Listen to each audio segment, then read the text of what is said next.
In today's video, I'm going to teach you how to create and use a custom index on Tradingview. First, build a clean watch list to monitor a group at a glance. Create a new watch list so everything lives in one place.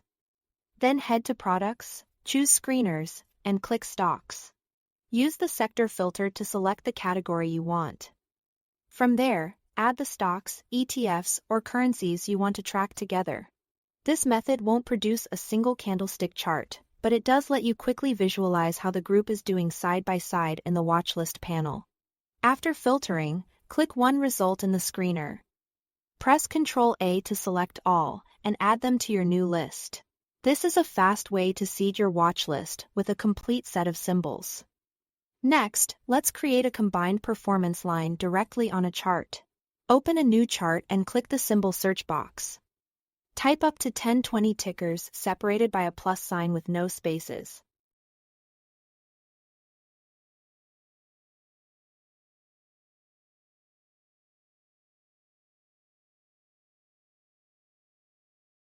Then press Enter. Tradingview will calculate the aggregate price performance of those tickers so you can apply your usual indicators to the combined data.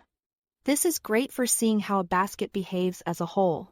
Keep in mind, you'll need a paid plan for this feature, and the plus signs must have no spaces to work correctly. For a more flexible, weighted index, use community scripts. At the top of the chart, click Indicators and search for scripts like My Custom Index or Super Custom Index. Add one to your chart.